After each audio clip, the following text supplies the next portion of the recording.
Makanya kalau kita sudah ngerti tentang kayak puasa Ramadan kayak begini, di puasa Ramadan ini salah satu caranya Allah sebenarnya untuk memperbaiki dua hal sekaligus dalam tubuh kita. Caranya Allah untuk memperbaiki dua hal sekaligus dalam tubuh kita. Yang pertama apa? Allah ingin membersihkan jiwa kita atau hati kita dan tentunya menaikkan iman kita. Dengan cara apa? Dibekali puasa Ramadan. Emang kok bisa puasa Ramadan memberikan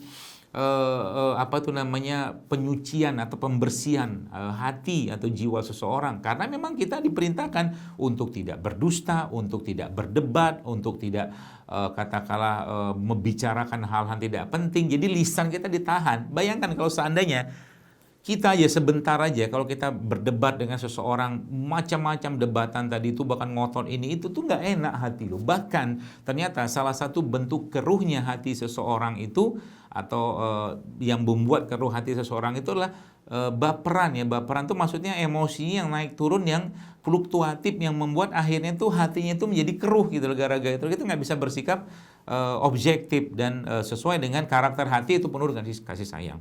Seperti itu Ramadan yang Allah inginkan. Maksudnya Ramadan itu caranya Allah untuk membersihkan hati kita tadi. Itu dari sisi ruhiyahnya kita. Nah, dari sisi fisik coba lihat ya, saya sering sampaikan juga ini bahwa Ramadan itu dijadikan Allah bulan memang betul-betul kita untuk mengurangi makan. Kalau sudah kurang makan,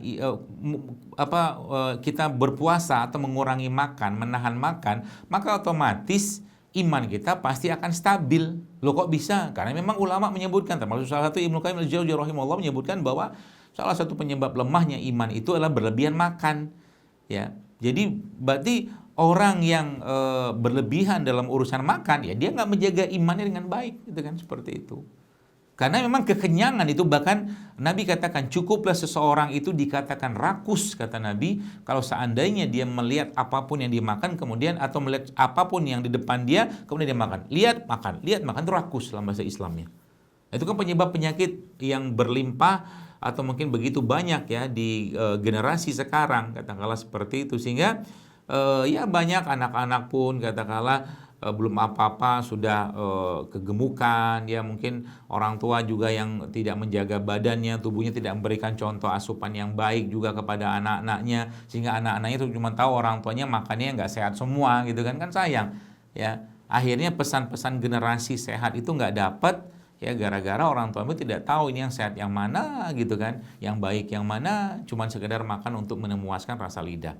Nah, puasa tadi secara fisik pun kita sudah tahu bahwa itu salah satu caranya untuk meningkatkan imunitas tubuh kita oleh Allah. Imunitas apa? Imunitas yang bersifat imanitas ya.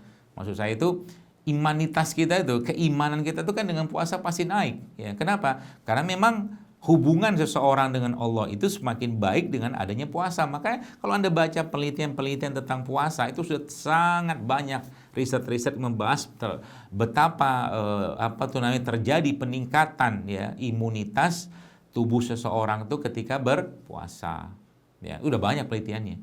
Kenapa? Karena memang ada proses-proses yang terjadi dalam tubuh kita. Mungkin kita sering mendengar atau pernah mendengar autofagi, ya, ada apoptosis, gen sirtuin yang muncul. Kemudian sistem metabolisme tubuh kita, kolesterol, lemak, segala macam diperbaiki, tensi juga dibenerin sama dia. Masya Allah. Jadi Allah itu sudah memberikan toolsnya. Ada tools-tools yang berupa syariat ya. Dan katakanlah bahan-bahan yang sudah disiapkan di bumi ini. Tinggal sekarang bagaimana cara kita mengoptimalkannya saja. Ya, meskipun itu semua tidak mudah.